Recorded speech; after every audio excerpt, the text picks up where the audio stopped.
मैं अभिनय, आपका एसएससी अभिनय में इस पे स्वागत करता हूँ। आप देख रहे हैं रोज मैं 8:30 बजे आता हूँ और अब एक दिन बीच में छुट्टी भी रही, लेकिन अब नहीं रहेगी।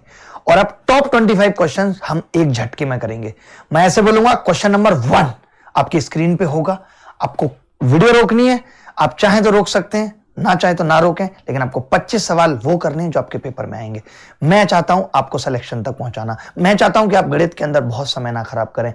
गणित को आप जितना महत्व देने की जरूरत है, कितनी ऐसी सारी चीजें होती हैं जीवन में जिनको हम जरूरत से ज्यादा महत्व दे देते हैं, वही सेम हम गणित के साथ कर रहे हैं कि हम हद से ज्यादा उसे महत्व दे रहे हैं, जबकि जरूरत नहीं है। अब अगर आपको सिलेक्शन लेना है, एक सरकारी नौकरी के सपने को साकार करना है, माँ बाप की फिक्र को फक्र में बदलना है, तो आपको बैलेंस करके चलना पड़ेगा। टाइम को, स्ट्रेस को, सिलेबस को, चारों सब्जेक्ट्स को कैसे मैनेज करना है, ये सब भी मैं लगातार सिखाता हूं। आप मेरी बहुत सारे वीडियोज हैं, उनसे भी सीख सकते हैं। तो चलिए बिना किसी समय बर्बाद किए शुरू करते हैं। दिए थे, मुझे नहीं पता आपने किए नहीं किए, बट उसमें से कुछ एक सवाल मैं यहाँ पे भी करवाऊंगा स्टार्टिंग के 10-1 मिनट में, जल्दी जल्दी, अगर आपने नहीं किए होंगे तो कॉन्सेप्ट मैंने ये बताया था, मैं दोबारा से लिख रहा हूं। कॉन्सेप्ट नंबर 1 मैंने ये बताया था कि when number of variables are more than number of equations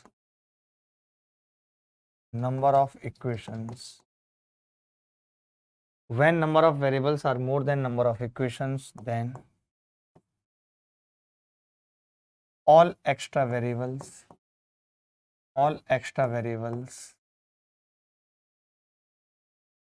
can take any value। अगले भी दिए थे, मुझे नहीं पता आपने किए नहीं किए, बट मेरा फर्ज है कि उसमें से जितने भी महत्वपूर्ण सवाल थे वो मैं आज की क्लास में कराऊं। जैसे कि पहला एक ये सवाल था, ये सवाल आप में से किसी ने किया, अटेम्प्ट किया, बस यस नो में आंसर दे दीजिए, यस नो में आंसर दे दीजिए। किया, ठीक है। अब यहां पे हम देख रहे हैं कि दो इक्वेशन है, a प्लस बी प्लस सी बराबर 1, ए की क्यूब बी की क्यूब सी की क्यूब बराबर 4, और 3 वेरिएबल हैं ए बी सी, यानी एक एक्स्ट्रा है।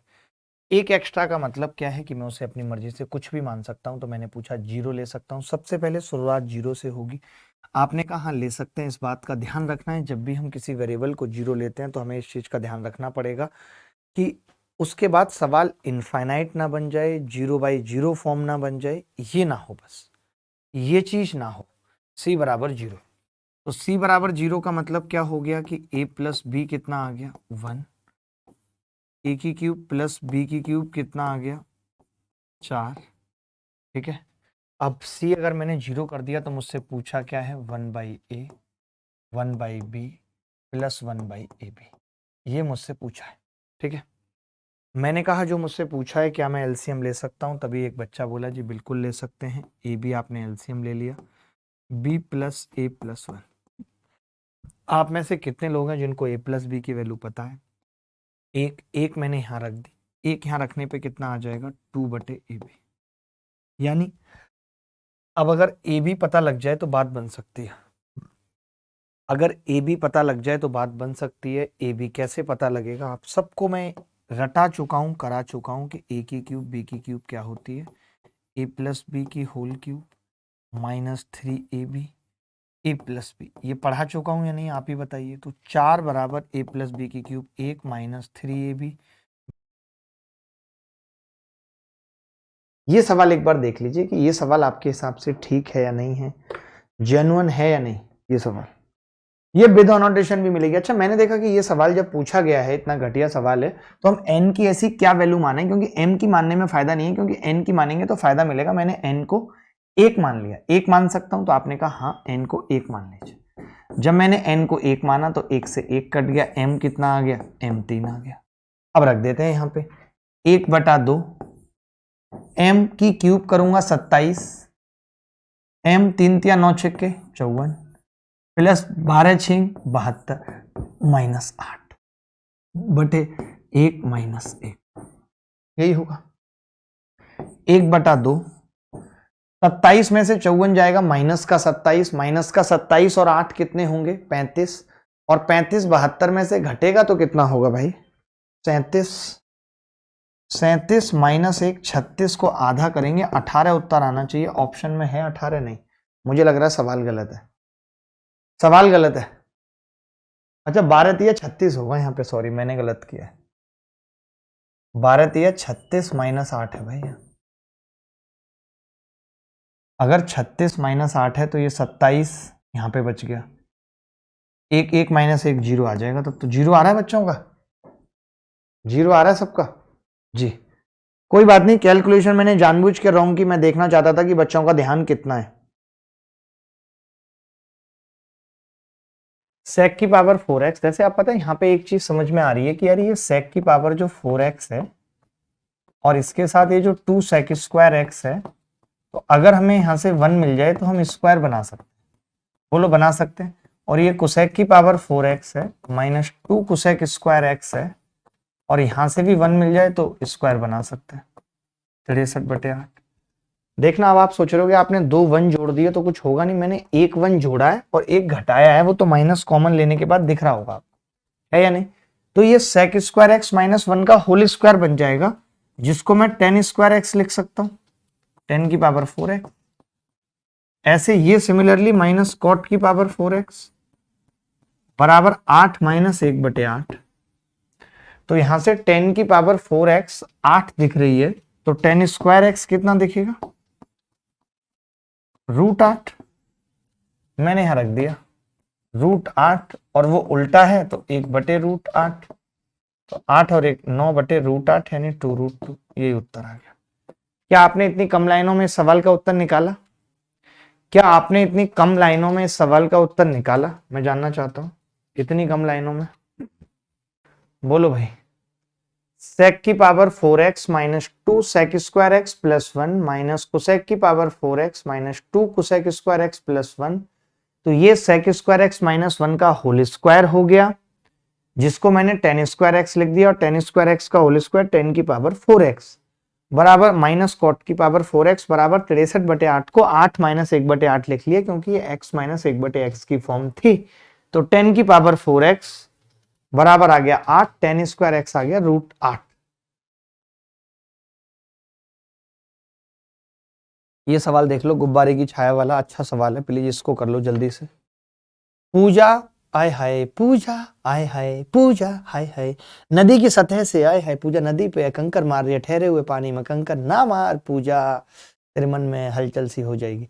नदी की सतह से 80 मीटर ऊपर स्थित टावर की शीर्ष से देखती है कि आकाश में गुब्बारे का उन्नयन कोण 30 डिग्री है और नदी में गुब्बारे की छाया का अवनमन कोण 60 डिग्री है। नदी की सतह से गुब्बारे की ऊंचाई क्या है? बड़ा तगड़ा सवाल है, बड़ा तगड़ा सवाल है। देखो भाई, ये नदी है और पूजा नदी की सतह से ऊपर है। आय हाय, कहाँ बैठी हो पूजा, कभी हमसे भी मिलो। 80 मीटर ऊंचाई पे। यार ऐसे सवालों में पूजा को मत बिठाया करो, सुरेश बिठा दिया करो, खाम का डिस्ट्रैक्शन होता है, ठीक है। 80 मीटर ऊंचाई पे है स्थित है। आकाश में गुब्बारे का उन्नयन कोण 30 डिग्री है। आकाश में 80 मीटर ऊपर स्थित टावर के शीर्ष से देखती है कि आकाश में गुब्बारे का उन्नयन कोण, गुब्बारे का उन्नयन कोण कितना है? 30 डिग्री है।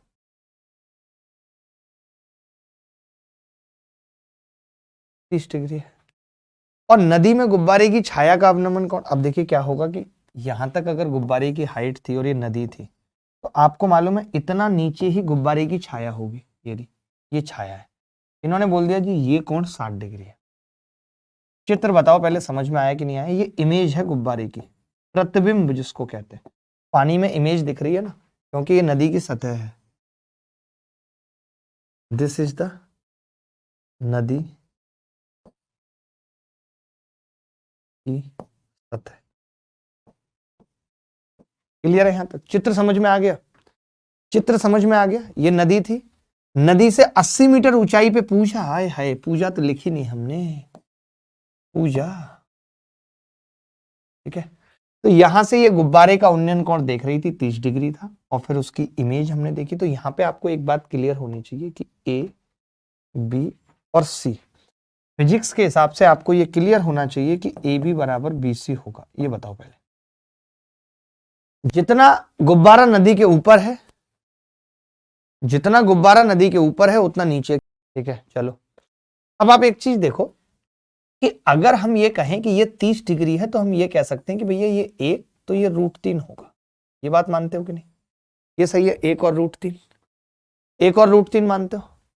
अब अगर ये √3 है और ये 60 है तो ये 3 हो जाएगा, ये वाली बात भी माननी पड़ेगी। ये √3 है तो ये 3 हो जाएगा।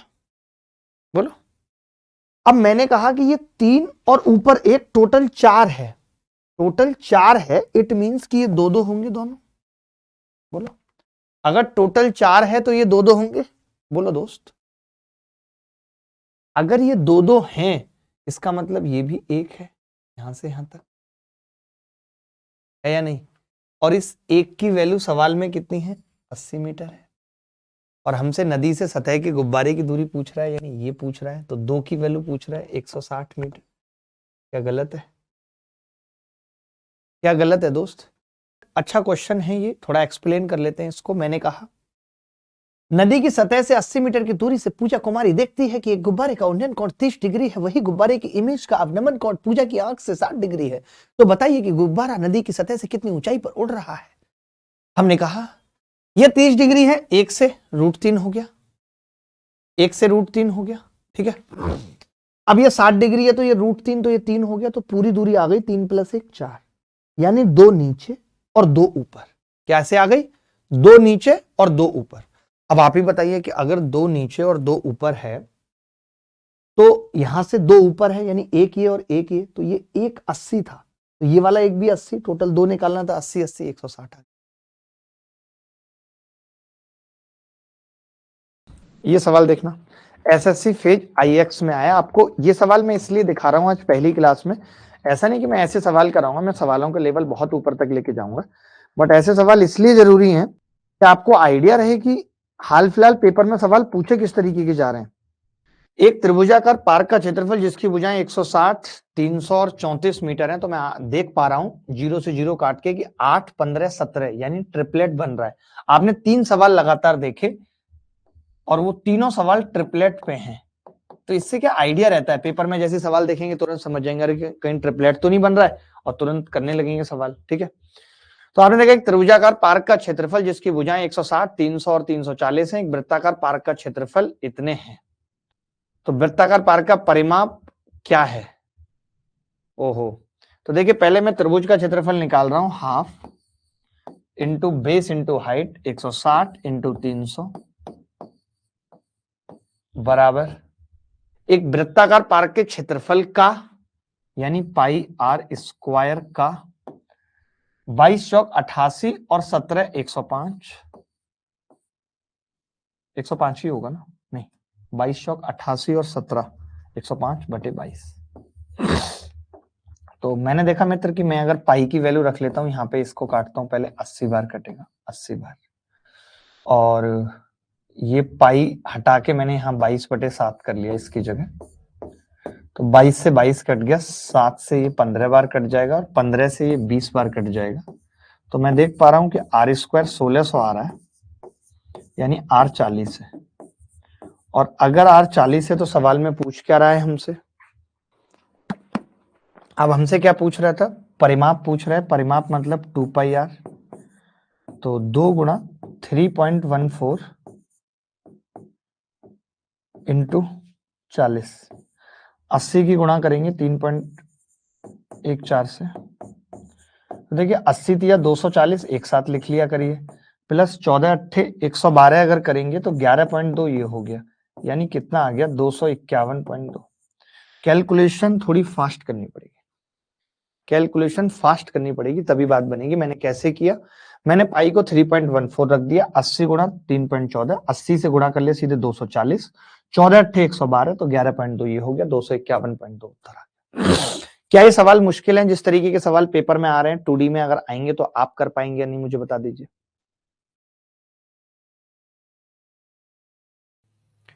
तीस मीटर 12 मीटर 4 मीटर माप की एक दीवार का 30, 12 और 4 आयाम की ईंटों के साथ निर्माण किया गया है। वह ये क्या बकवास है? 8 6 6 है, ये गलत लिखा हुआ है, इसको करेक्ट कर लीजिए। 8 सेंटीमीटर 6 सेंटीमीटर 6 सेंटीमीटर, ठीक है। 80% of the wall consist of the brick, find the number of BRICS used for the construction. देखिए मान लेते हैं n ईंटें हैं, तो n और एक ईंट का वॉल्यूम 8 गुणा 6 गुणा 6 बराबर होगा 80% वॉल्यूम ऑफ वॉल। 80% मतलब 4/5, 30 गुणा 12 गुणा 4, 30 गुणा 12 गुणा 4, क्लियर है? 4/5 गुणा 30 गुणा 12 गुणा 4, ठीक है, और 8 गुणा 6 गुणा 6। इज इट क्लियर और नॉट? तो आप कहेंगे हाँ जी क्लियर है, लेकिन यहाँ पे एक लफड़ा हो गया कि वो सेंटीमीटर में था, ये मीटर में, तो हम इसको भी बटा 100 और बटा 100 कर लेते हैं, ठीक है। तो 12 चौक 48, तो 8 और 6 कट जाएंगे, 6 पंजे 30, 5 कट जाएगा, 5 से ये 5 कट जाएगा, तो n कितना आ जाएगा 4, और 4 पे 0 कितनी है 1 2 3 4 5 6, 4 पे 6 0 है, सी आंसर है। सबका आ रहा था सी, आसान था, कुछ नहीं था यार सवाल में, लल्लू था Lallu, it was Lallu question.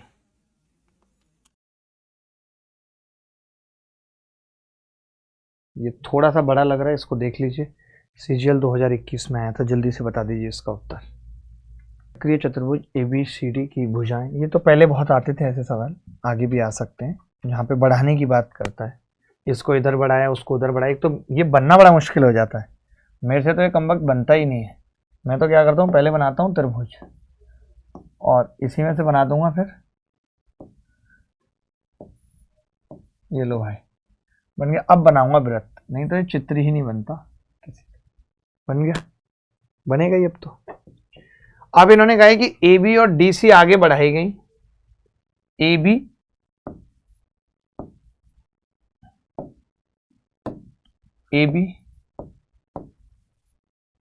और DC को आगे बढ़ाया गया, ठीक है, AB और DC को आगे बढ़ाया गया, तो कहां पे मिल रहा है, E पर मिल रहा है, और भुजाएं AD और BC बढ़ाई जाने पर F पर मिल रही हैं। शिट, अब ये गड़बड़ हो गई थोड़ा सा हमसे, चलो ABCD, अब ठीक है, ये E पर मिल रही है, क्योंकि हमें देखना पड़ रहा है कि DC को बढ़ा रहे हैं नहीं। अब जैसे AD बढ़ाई और BC बढ़ाई, तो ये F पर मिल गई, चलेगा। ADC 78 डिग्री है, ADC 78 डिग्री है, 78। BEC 52 है, BEC 52, 52। AFB का मान पूछ रहा है, क्या होगा AFB, कैसे निकालेंगे बताओ सत्तू, आप बताओ बच्चे। ये पूछ रहा है ऊपर वाला कौन मानते हैं, ये पूछ रहा है, मैं तो ये कह रहा हूं कि ये 52 है और ये 78, ये इस ट्रायंगल का एक्सटीरियर एंगल है, तो ये कितना आ जाएगा, 78 में से 52 घटा दिए 26 आ जाएगा भाई, 26 आ जाएगा, बोलो। अच्छा, आप में से कितने लोग जानते हैं कि अगर ये 26 है तो मैं ये निकालूंगा 180 माइनस 26, फिर वापस 180 में से घटाऊंगा तो ये 26 होगा। आप चाहो ना तो एक अलग से भी लिख लेना, इस चीज में ऐसे करके लिख लेना कि जब कभी हमसे कोई इसकी बात करता है ना कि ये थीटा है, तो ये वाला भी थीटा होगा, क्यों, क्योंकि 180 माइनस थीटा है वापस थीटा। कल को कोई ऐसे ऊपर बढ़ा दे और मुझसे कहे कि ये अल्फा है, तो मैं कहूँगा ये भी अल्फा। कल को कोई इसको ऊपर बढ़ा दे और मुझसे कहे कि ये बीटा है, तो मैं कहूँगा ये बीटा है। ये एक्सटीरियर एंगल इक्वल होते हैं, आप इसका सेंस भी समझो। अगर ये 26 तो ये 180 माइनस 26, फिर वापस 180 में से घटाऊंगा तो फिर ये 26 बचेगा। अब मुझे ये निकालना है, तो ये मैं आसानी से निकाल सकता हूँ। 180 में से 78 घटाए 102, 102 में से 26 गया तो 76 डिग्री उत्तर आ जाएगा। कितना आ जाएगा, ये तो गलत आ रहा है भाई, AFB पूछा था ना, 126 है, नहीं ADC। ओहो ओहो, हमसे गड़बड़ हुई है भाई, ये 78 है यार, सिर्फ ये 78 है यार, अब थोड़ा दिक्कत हो गई यार, कोई बात नहीं।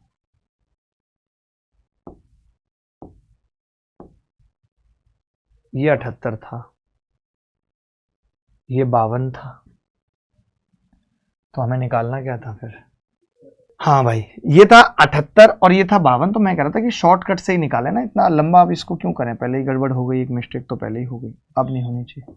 हाँ, ये 78 है भाई, ठीक है, और ये 52 है, इतना तो दिया हुआ ही है सवाल के अंदर। तो हमने कहा कि 78 और ये 52, तो ये कितना बचेगा, ये कौन, ये मैंने बता ही दिया अलग से। तो ये निकालना है या नहीं, निकाल लेते हैं।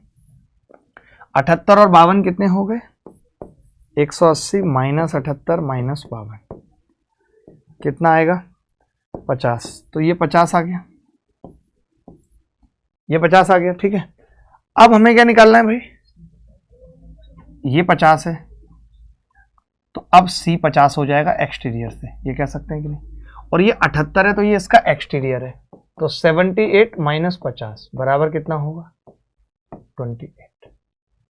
यही उत्तर है इस सवाल का, यही उत्तर है इस सवाल का। देखो, ऐसे सवाल में क्या होता है, जब हमें पता नहीं होता कि बाहरी विभाजन है या अंत है, तो हमें कौन सा फॉर्मूला लगाएं, हमें तो पता नहीं, तो हम अपनी मर्जी से इंटरनल मान लेते हैं। हम क्या करते हैं, अपनी मर्जी से इंटरनल मान लेते हैं, ठीक है, इंटरनल मान लेते हैं। मैंने मान लिया कि 2 कॉमा माइनस 3 है, ये 5 कॉमा 6 है, और बीच में एक बिंदु P है x कॉमा वाई, जो इसको m अनुपात n में डिवाइड कर रहा है, ठीक है। तो अब आप देखेंगे कि कैसे निकलेगा m अनुपात n। अब इन्होंने p भी दे रखा है, इन्होंने p क्या दे रखा है, x अक्ष है p, ये जो है x अक्ष है। तो आप मुझे बता सकते हैं x अक्ष पे कोई कोऑर्डिनेट आपको पता होता है, तो आप कहेंगे हाँ जी, अगर ये x अक्ष है तो x अक्ष पे क्या होता है, y 0 होता है, मैं इसको x, 0 लिख सकता हूँ। अब मुझे पहला वाला नहीं पता, लेकिन दूसरा पता है, तो मैं दूसरा निकाल रहा हूँ, कोऑर्डिनेट 0 कैसे निकलेगा, m की गुणा 6 से 6m प्लस n की गुणा -3 से -3n बटे m प्लस n। तो यहां से क्या आ जाएगा, 6m बराबर 3n। तो यहां से m बटा n कितना आ गया, 1/2। अब देखो, मैंने इंटरनली माना था और 1/2 उत्तर आ गया, तो उत्तर यही हो गया 1/2 इंटरनली। अगर उत्तर नेगेटिव होता, अगर ये माइनस में होता, तब हम कहते कि फॉर्मूला उल्टा लग गया है, आंसर एक्सटर्नली होगा। अगर ये m/n नेगेटिव आ जाता, तब मैं कहता कि उत्तर उल्टा होगा, एक्सटर्नल डिवीजन होगा। बोलो भाई। इस सवाल का टाइम, स्पीड एंड डिस्टेंस से कोई लेना देना नहीं है, बट फिर भी आप सीख लो कि ऐसे सवालों को कैसे करते हैं। जब कभी ऐसा सवाल आता है तो हम क्या करते हैं, जैसे मुझे कुल यात्रा का 5/12 करना है, बटे 12 और 18 करना है, तो क्या कोई ऐसी संख्या है जो 18 और 12 का मल्टीपल में ले सकता हूं? तो आप कहेंगे हाँ जी बिल्कुल ले सकते हो आप। क्या है, क्या ले सकता हूं? तो आपने कहा कि जी आप ले लीजिए 18 और 12 का मल्टीपल, यानी 72 किलोमीटर टोटल डिस्टेंस ले लीजिए। टोटल डिस्टेंस कितनी ले ली हमने, 72 यानी 72। टोटल डिस्टेंस हमने कितनी ले ली, 72 ले ली, ठीक है जी। अब इन्होंने कहा कि 5/12 भाग, 5/12 भाग यानी 12 × 72, 6×5 30, 30 किलोमीटर कह सकता हूं। मैंने क्या कहा, 72 यानी कि 5/12, तो 30 किलोमीटर हमने ले लिया टोटल डिस्टेंस, ठीक है। Is it correct? तो आप कहेंगे हाँ जी करेक्ट है, ठीक है। उसके बाद आपने कहा कि यात्रा का ये किससे गया, रेल से, रेल लिख लो यहां पे। उसके बाद 7/18, उसके बाद 7/18, 18 चौक 72, 4 7 28, यानी 28 किलोमीटर किससे है, बस से। ये बात क्लियर है, ये बात क्लियर है। मैंने क्या कहा, मैंने बोला 5/12, 12 6 72, 6×5 30, 30, 18 चौक 72, 4 7 28, यानी इतनी दूरी। तो आप में से मुझे कोई बता सकता है कि अब रिमेनिंग कितना होगा, REM रिमेनिंग। तो आपने कहा कि जी 30 घटाया और 28 यानी 58 घटाया, तो रिमेनिंग 14 आ गया, 14। हमारे हिसाब से रिमेनिंग 14 आ गया। इन्होंने क्या कहा है, से 7 किलोमीटर की दूरी पैदल चलता है, पैदल। यानी कि कहने का मतलब है इस 14 की वैल्यू 7 किलोमीटर है, ये कह सकते हैं नहीं। इस 14 की वैल्यू कितनी है, 7 किलोमीटर है, यानी आधी है, हाफ है, हाफ। तो क्या आप मुझे बता सकते हैं कि 72 की वैल्यू कितनी होगी, हाफ करूंगा तो 36 किलोमीटर। क्या ये सवाल टाइम, स्पीड एंड डिस्टेंस का था? नहीं, ये सवाल, इसे रेशियो का सवाल बोलते हैं। पार्ट दे रखा है ना, पार्ट मतलब रेशियो का सवाल है ये। बेहद लल्लू था, मैंने क्या बोला, बेहद लल्लू था। मैंने कहा कि 5/12 भाग रेलगाड़ी से तय करता है यात्रा का, 7/18 भाग बस से। तो मैंने 12 और 18 का एक मल्टीपल 72 मान लिया। मुझे इतना तो समझ में आ गया था कि उत्तर 72 का मल्टीपल होगा, जो भी होगा, या तो डबल ही होगा या आधा होगा। मैंने कहा 5/12 भाग यानी 30 रेल से चला, 7/18 28, इससे बचा 14, रिमेनिंग 14 बच रहा है हमारे केस में।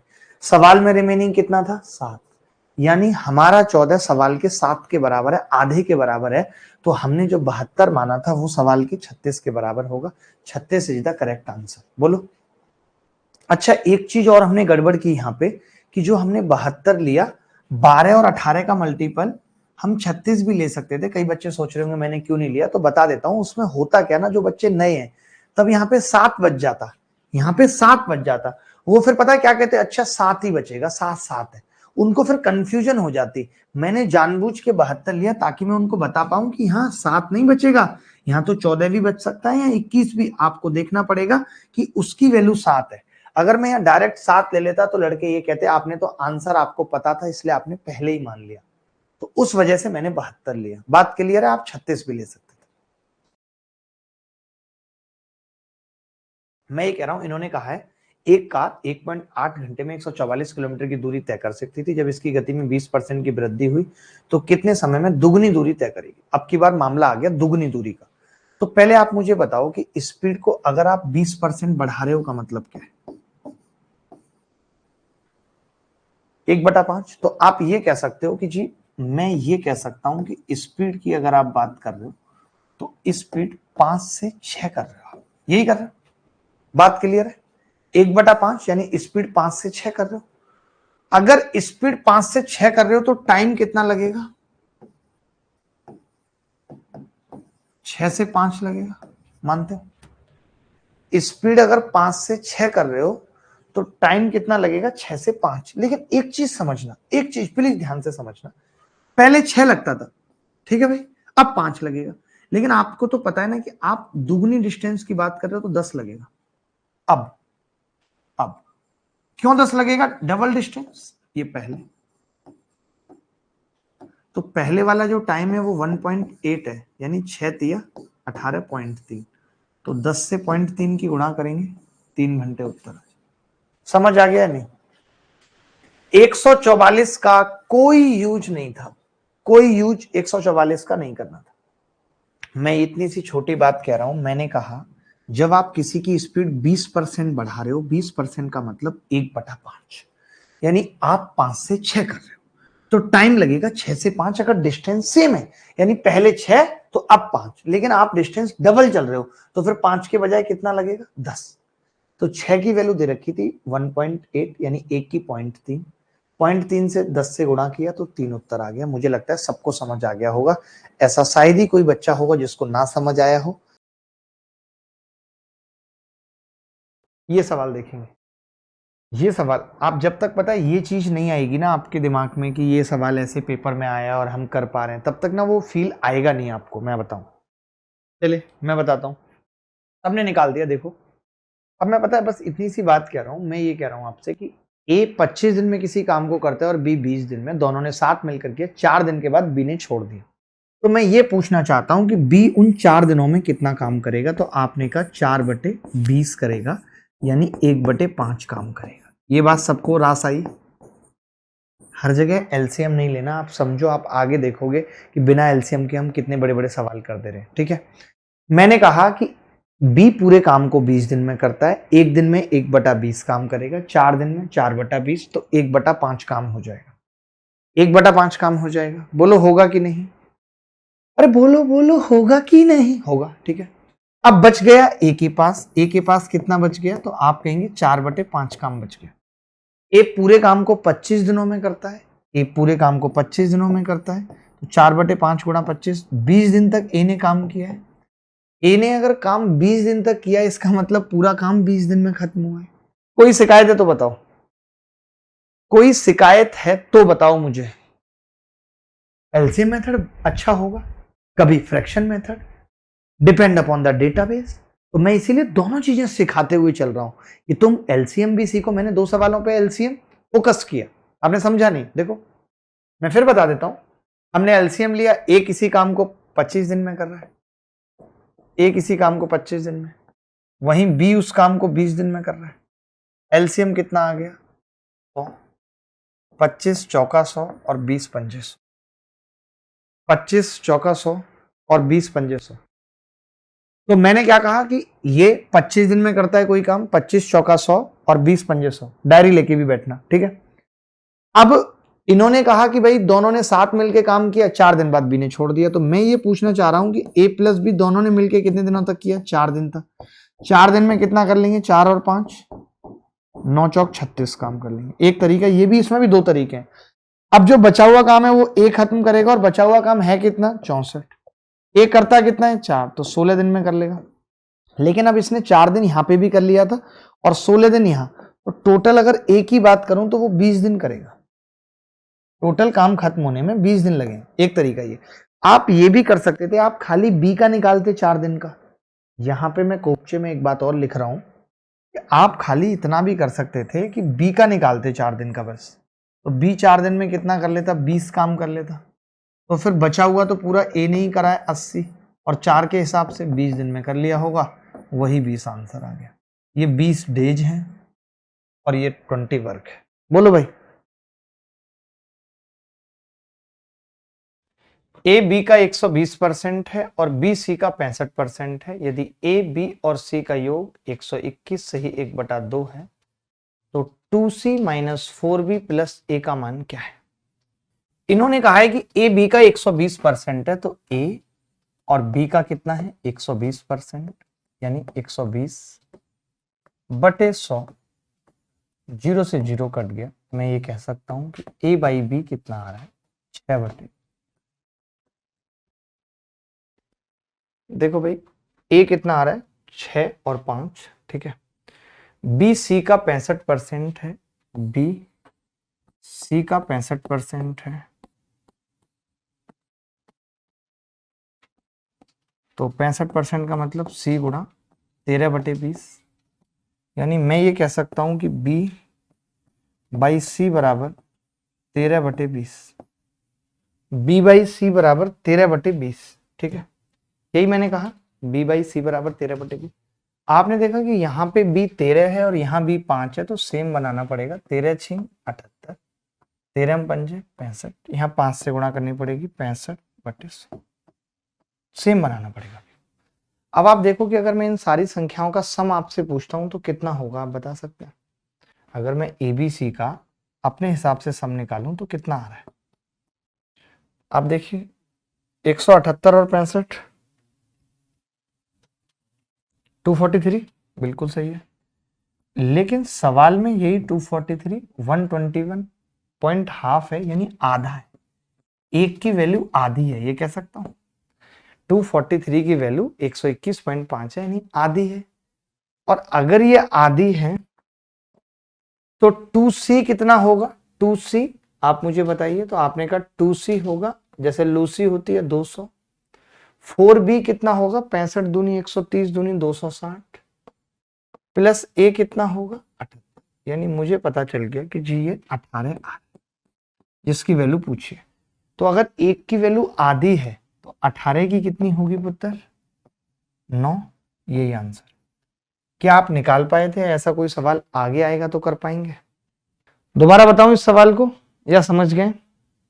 दोबारा देखो भाई, ए बी का 120% था, 120/100, 6/5, 78/65, ठीक है।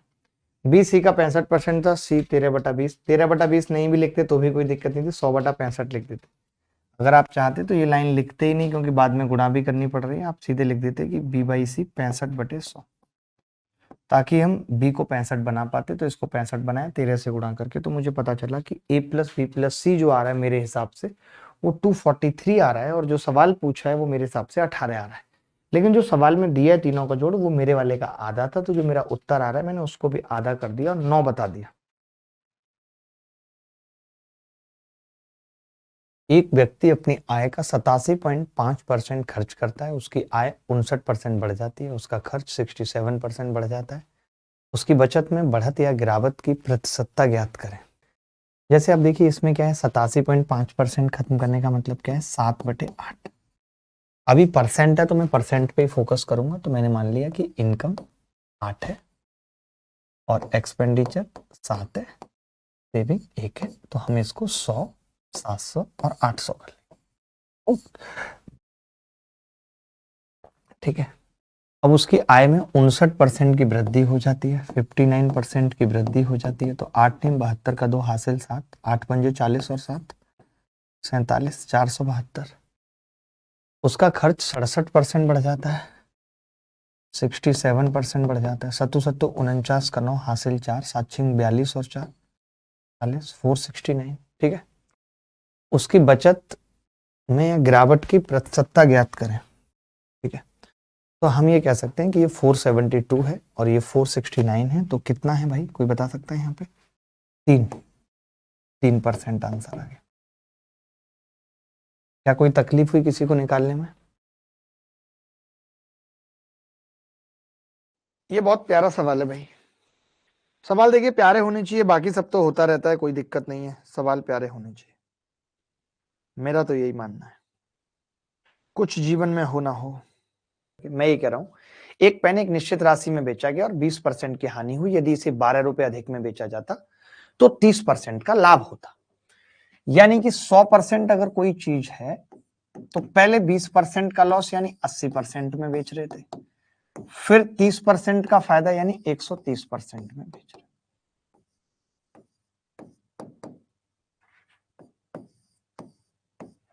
ठीक है भाई, कह सकते हैं क्लियर बात?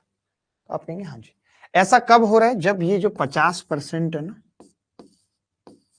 ये जो 50% है, ये कितने के बराबर है? 12 रुपए के बराबर है।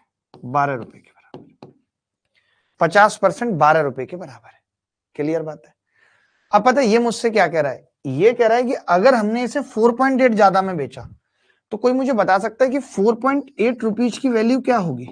तो आप कहेंगे जी इसको 0.4 से गुणा कर लो, तो मैंने कर लीजिए 0.4 से गुणा, तो 5 चौक 20, तब 20% की वैल्यू है। कितने की वैल्यू है? 20% की। यानी अभी तक तो मैं 12 ज्यादा में बेच रहा था, 12।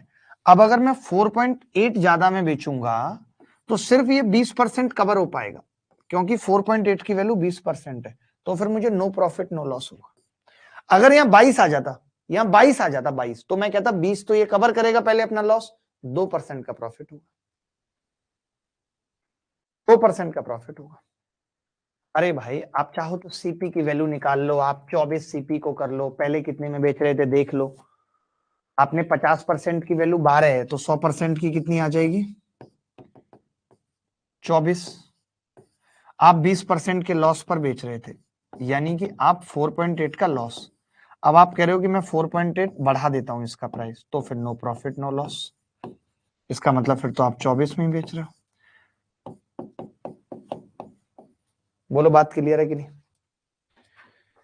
प्रॉफिट तो 30 हुआ ना, 20 का तो लॉस हट गया। अरे पहले हट गया, ये कह रहा है 12 अधिक में बेचा, 12 अधिक में बेचा तो 30% का लाभ है। यदि 4.5 यानी 4.8 अधिक में बेचेगा तो कितने का लाभ होगा? 12 अधिक में बेचने पर 30%, यानी कि इस पे 12 अधिक, जितने पे पहले बेच रहा है ना, इससे कंपैरिजन हो रहा है, इससे 12 अधिक तो 30%, इससे 4.8 अधिक तो 100% ही आ गई उसकी वैल्यू। देखिए 29 वस्तुओं को बेचने पर 4 वस्तुओं के विक्रय मूल्य के बराबर लाभ होता है। तो जब कभी ऐसा सवाल हो, तो जैसे विक्रय मूल्य के बराबर लाभ होता है, तो हम क्या करते हैं, एक की एसपी 1 मान लेते हैं। मैंने बोला एक की एसपी 1 है, तो फिर प्रॉफिट कितना है? तो आप कहेंगे जी 4 की एसपी के बराबर हो रहा है, तो प्रॉफिट 4 हो गया, सीधे सीधे 4 हो गया। अब मैं कह रहा हूं कि टोटल वस्तु कितनी थी, तो टोटल एसपी कितना होगा, तो आप कहेंगे जी 29 हो जाएगा, क्योंकि 1 की एसपी 1 है। अब यहां से हमें सीपी निकालनी पड़ेगी, ये हमें निकालनी पड़ेगी, इसलिए मैं ऐसा तीर लगा रहा हूं। तो आपने देखा कि 29 एसपी है, उसमें 4 लाभ है, तो सीपी कितनी हो जाएगी, 29 माइनस 4 बराबर 25। अब परसेंट प्रॉफिट पूछ रहे हैं भैया, 4 का लाभ हो रहा था, 25 पे हो रहा था, 100 पे बता दो दद्दा, तो आप कहेंगे जी 16% उत्तर आ जाएगा। आ रहा था किसी का 16%? एक तरीका तो ये है कि सवाल में अगर बोले एसपी के बराबर लाभ हो रहा है, तब हम एसपी को 1 मान लेंगे। सवाल में बोले सीपी के बराबर लाभ हो रहा है, तो सीपी को 1 मान लेंगे। 1 की एसपी 1 मानी, प्रॉफिट 4 की एसपी का था, कितना आ गया 4।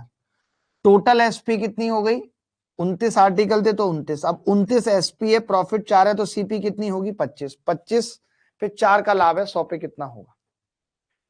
एक बार मैं दोबारा एक और तरीके से बता देता हूं, देखिए एसपी बराबर होता है सीपी प्लस प्रॉफिट, यही होता है। एक और तरीका देख लो जो आपको ठीक लगे।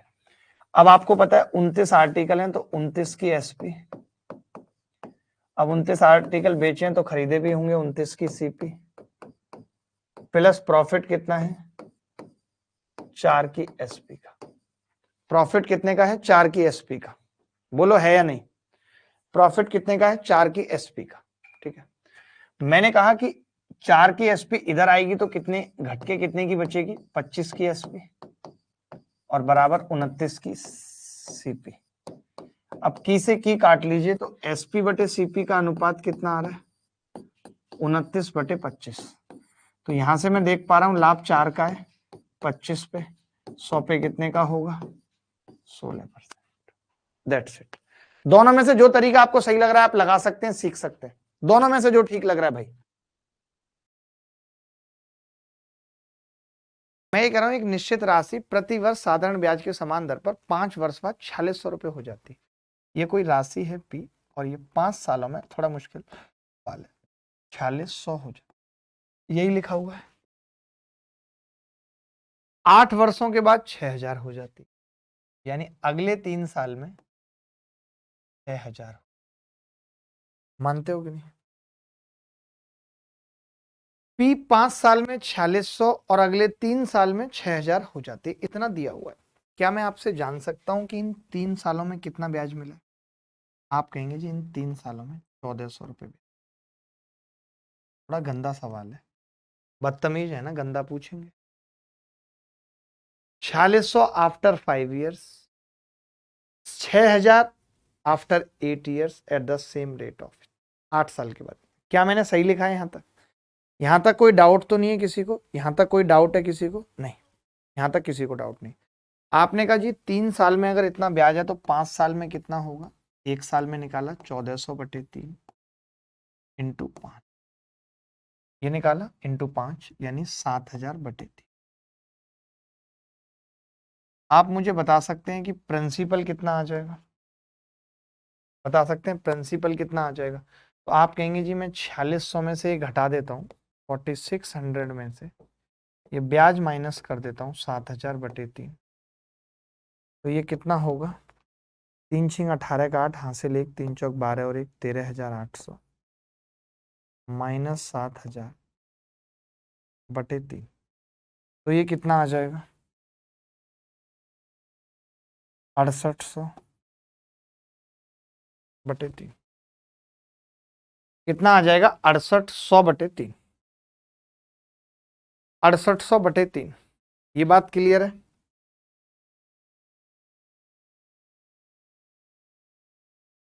अड़सठ सौ बटे 3 आ जाएगा। इज इट क्लियर और नॉट, मैं पूछना चाहता हूं। 6800 बटे 3 आ गया प्रिंसिपल। अब एक चीज समझो, इन्होंने हमसे कहा है कि 8500 रुपए की राशि पर समान दर से, क्या मैं 6.5 वर्षों का ब्याज पूछा है, 6.5 वर्षों का ब्याज। आपको अच्छी तरीके से एक बात पता है छोटी सी, कि 6800 बटे 3 पर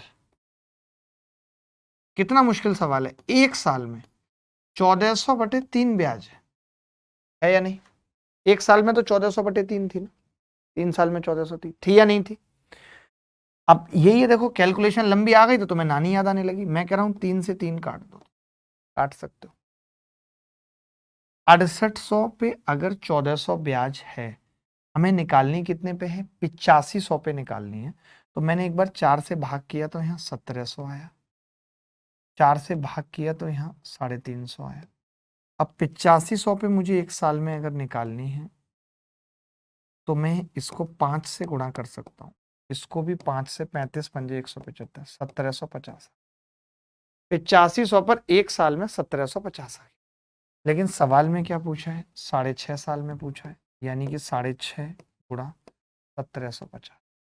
क्या मैं ये कह सकता हूँ 65 गुणा 175 उत्तर आएगा? अब 65 गुणा 175 का मतलब है संख्या 25 से कटेगी, ये 25 से कट रही है, 5 वाला उत्तर आएगा, ये 25 से कट रही है, एक ही ऑप्शन है। तो मैं ये कह सकता हूं कि ये एमटीएस ने बहुत कैलकुलेटिव सवाल पूछा। इस तरीके का सवाल इनको मेंस में पूछना चाहिए, बट ये नहीं पूछते। मेंस में ये ऐसा सवाल नहीं पूछेंगे। आपने पीछे देखा भी कैसे फर्जी फर्जी सवाल इन्होंने मेंस में पूछे, एक एक लाइन वाले। मैं ये कह रहा था भाई पी 5 साल में 4600 बनता है और फिर 6000। तो आपने देखा कि 4600 के बाद 6000 बनने तक 1400 रुपए और ऐड हुए, यानी कि 3 साल का ब्याज। इन 3 सालों में 1400 रुपए ब्याज मिला क्योंकि 1400 बढ़ गया। तो फिर एक साल में कितना ब्याज आएगा? तो आप कहेंगे एक साल में 1400 बटे 3 आ जाएगा, आ जाएगा। मैंने कहा 5 साल में कितना आएगा? तो आपने कहा 7000 बटे 3 आएगा, 5 से गुणा कर दिया। जब मैंने कहा कि पी इतना बन गया और 5 साल का ब्याज इतना है, तो फिर पी कितना होगा? 4600 माइनस 7000 बटे 3, 6800 बटे 3।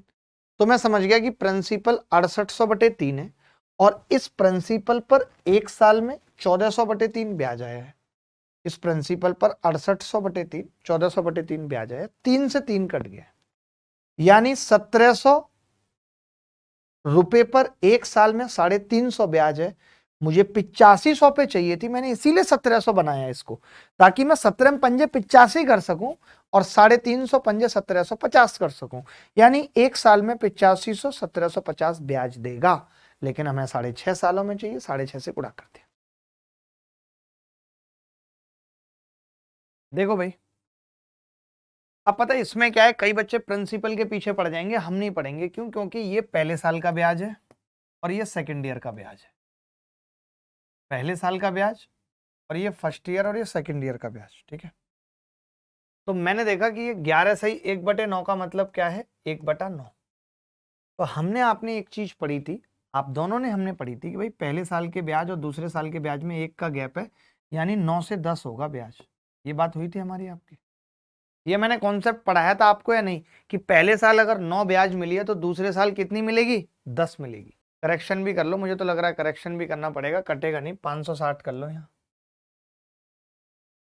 नहीं कट रहा तो कोई बात नहीं, ठीक है, हो जाएगा काम, ठीक है, कोई बात नहीं।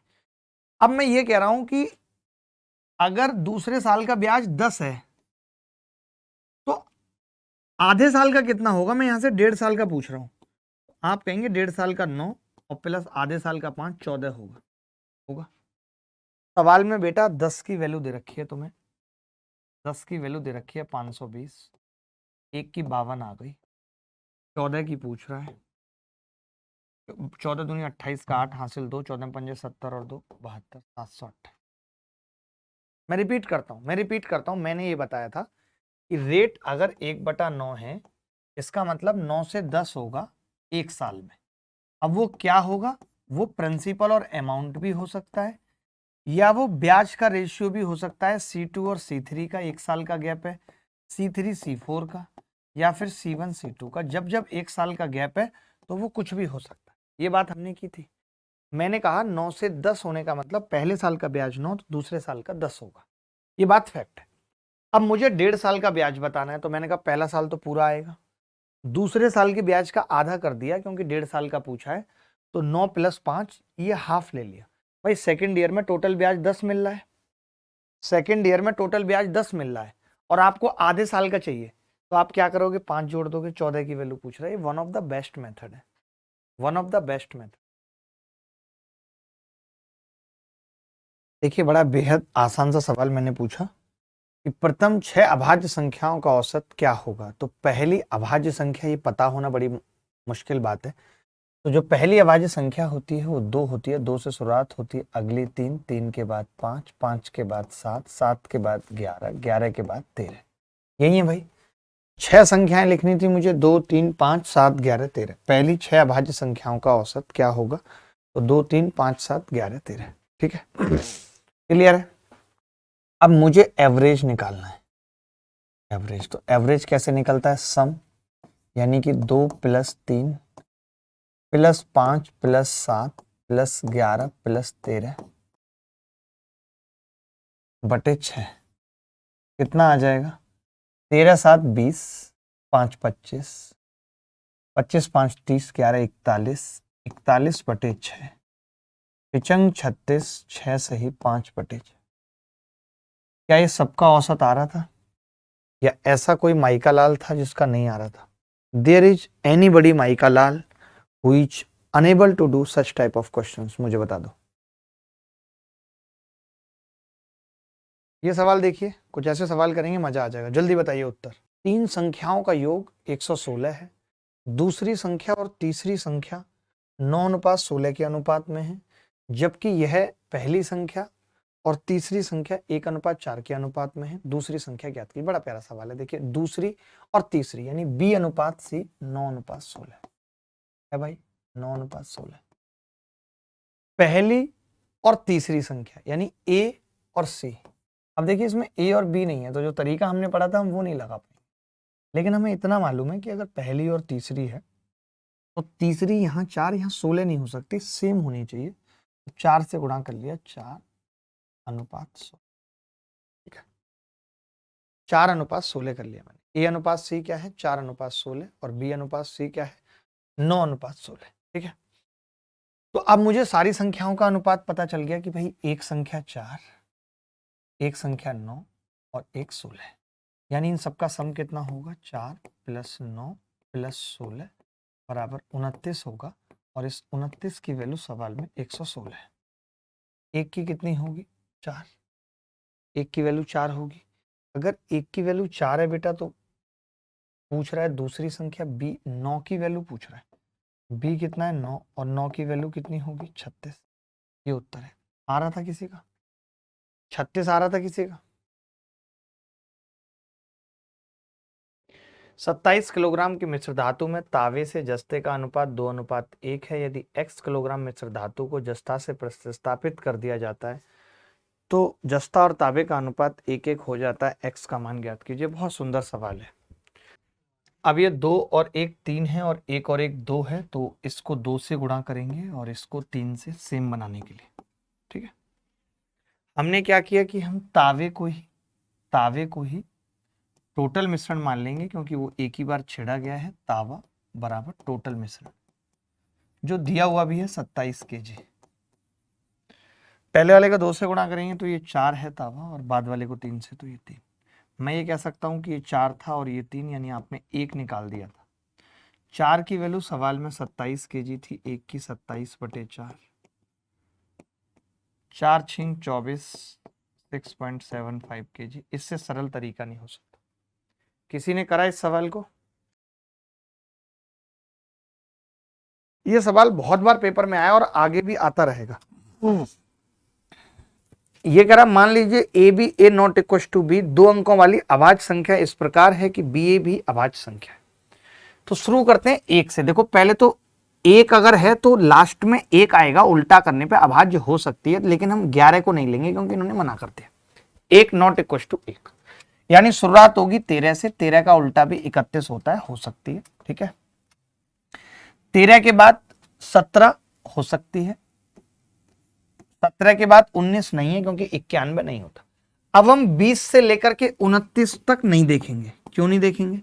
क्योंकि जब मैं इसका उल्टा करूंगा तो लास्ट में 2 आएगा, और जिसके लास्ट में 2 है वो संख्या कभी प्राइम नहीं हो सकती, तो मैं 2 नहीं देखूंगा। अब मैं इसके बाद सीधे 3 में चला जाऊंगा। 3 का मतलब 31, 31 के बाद 37 होती है, और कोई नहीं है। अब मैं 4 में भी नहीं देखूंगा और 5 में भी नहीं देखूंगा, यानी कि मैं 41 से 49 भी नहीं देख रहा हूं, और 50 से 59 भी नहीं देख रहा हूं। क्यों? क्योंकि 5 जिसके लास्ट में आएगा वो 5 से कट जाएगी, तो वो प्राइम नहीं होगी। अब 6 भी नहीं देखूंगा क्योंकि 6 जिसके लास्ट में आएगी तो वो भी प्राइम नहीं हो सकता। तो 7 वाली लाइन में आ गया तो 73, 79, 8 वाली में होगी नहीं, 9 वाली में 97। कितनी संख्या है? 1 2 3 4 5 6 7। ये तो बड़ी कम है। कोई और मिसिंग तो नहीं है? यस मिसिंग है। कोई मिसिंग है? नहीं है। देखना कोई मिसिंग है।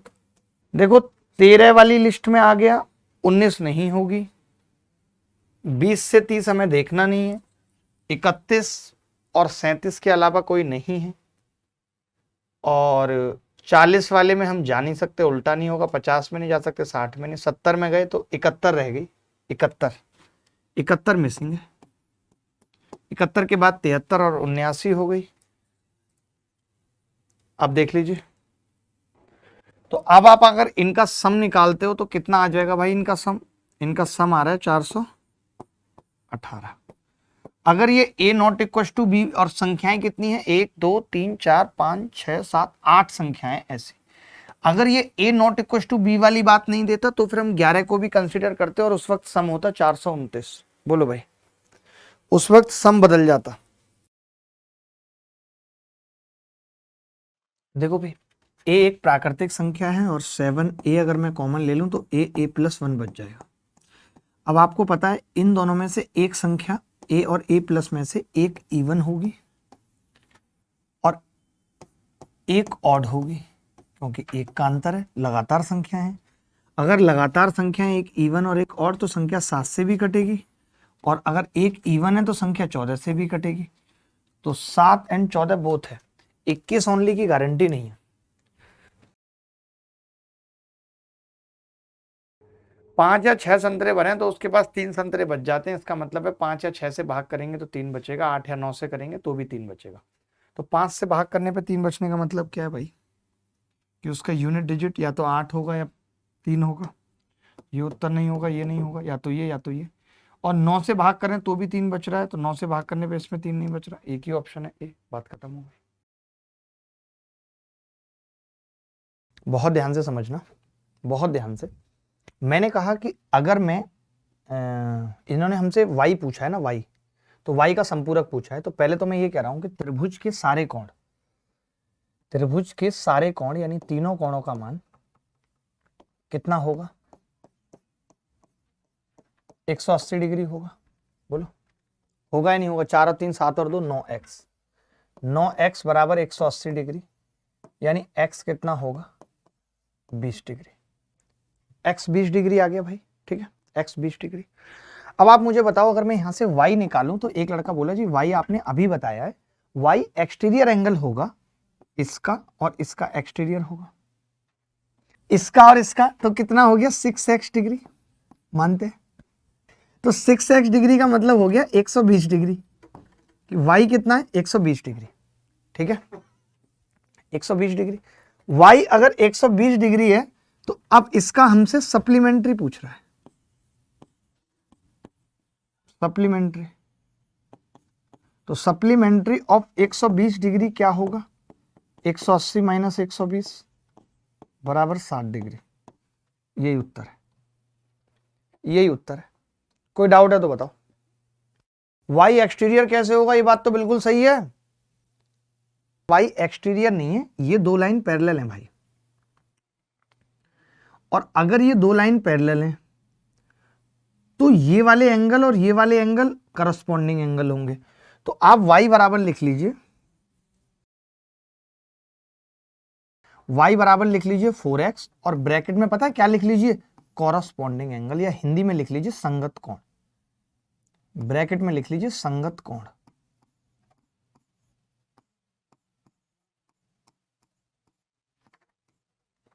y बराबर 4x होगा, ब्रैकेट में संगत कोण लिख लीजिए, 4 गुणा 20 डिग्री बराबर कितना हो गया? 80 डिग्री। अगर ये 80 डिग्री है, अगर ये 80 डिग्री है तो हम इसका सप्लीमेंट्री एंगल क्या लिख सकते हैं?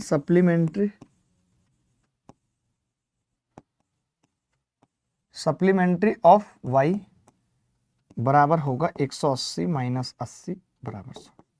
अच्छा सवाल था, मैंने जानबूझ के गलती की, ताकि मैं चाहता था कि आप पकड़ पाए जो मैंने आपको पिछली क्लास में बताया। पिछली क्लास में मैंने कहा कि अगर कोई दो रेखाएं पैरेलल हैं, ये दोनों पैरेलल हैं, टीएस और पीआर, तो फिर ये एंगल और ये एंगल आपस में करस्पॉन्डिंग एंगल होंगे और इक्वल होंगे, y 4x के बराबर होगा।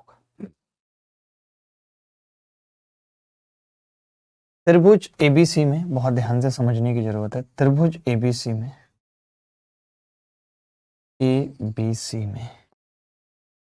डी और ई बीसी पर स्थित है, डी और ई बीसी पर स्थित, ठीक है या नहीं? आपने कहा खुद है। ये लो जी, AD बराबर AE है, बहुत ध्यान से समझना है, अच्छा सवाल है। AD बराबर AE है। एंगल BAD बराबर CAE, BAD अल्फा और CAE भी अल्फा है। BAD अल्फा और CAE भी अल्फा है। यदि AB बराबर 2P प्लस 3, AB बराबर 2P प्लस 3 और BD बराबर 2P, BD बराबर 2P, AC बराबर 3Q माइनस 1, AC बराबर 3Q माइनस 1 और CE बराबर Q, और CE बराबर Q, ठीक है। तो P प्लस Q का मान ज्ञात कीजिए। तो देखिए, मैं एक बात यहाँ पे ये कह सकता हूँ मित्र, एक बात छोटी सी, कि अगर ये अल्फा है और ये दोनों भुजाएं आपस में बराबर हैं, तो मैं कह सकता हूँ कि ये थीटा तो ये भी थीटा होगा। फिर मैं ये कह सकता हूँ कि अगर ये थीटा तो ये 180 माइनस थीटा, ये भी 180 minus theta, pi minus theta लिख सकते हैं इसको। 180 मतलब pi minus theta, pi minus theta. अब आपने देखा कि ये दो ट्राइंगल ADB आपको नहीं लगता कि कॉन्ग्रुएंट है? कॉन्ग्रुएंट है AEC के, AEC के कॉन्ग्रुएंट है, बोलो। ट्राइंगल ADB और ट्राइंगल AEC आपस में कॉन्ग्रुएंट है, ये बात मानते हो कि नहीं? कैसे, देखो मैं बताता हूँ। यहाँ पे भुजाएं बराबर हैं, AD बराबर AE, और इन दोनों भुजाओं पे जो एंगल है वो अल्फा और पाई माइनस थीटा, अल्फा और पाई माइनस थीटा, अल्फा और पाई माइनस थीटा और अल्फा और पाई माइनस थीटा, ठीक है। अब आप देखिए कि जब ये दोनों ट्राइंगल कॉन्ग्रुएंट हो गए तो बाकी की चीजें भी बराबर होंगी, जैसे कि 2P खुद Q के बराबर हो जाएगा। यही तो हमने सीखा कि अगर ट्राइंगल कॉन्ग्रुएंट हो गए तो बाकी की चीजें भी बराबर हो जाएंगी। तो देखो, दूसरा ये भुजा 2P प्लस 3 बराबर 3Q माइनस 1, बोलो होगा या नहीं? तो आप कहेंगे जी 2P कितना है? Q plus 3। ऐसा सवाल भी पेपर में पूछे जा रहे हैं, आपको आना जरूरी था। 2Q बराबर 4, तो Q कितना होगा? Q कितना होगा? 2। और अगर Q 2 है तो Q 2 यहां पे रख देते हैं, तो P कितना होगा? 1, P 1 होगा। अब सवाल कह रहा है कि P प्लस Q निकालो, तो P प्लस Q आ गया 1 प्लस 2। कैसा लगा? मजा आया ना? ऐसे ही अगर आप रोज 25 सवाल मेरे साथ करते हो तो आपका सिलेक्शन दूर नहीं है। प्री में कोई नहीं रोक सकता आपका, कोई भी ताकत आपका एक सवाल भी गलत नहीं करा सकती। 100% स्कोर करके आओगे पेपर के अंदर। तो मिलते रहेंगे इसी उत्साह उमंग के साथ, कल फिर मिलेंगे।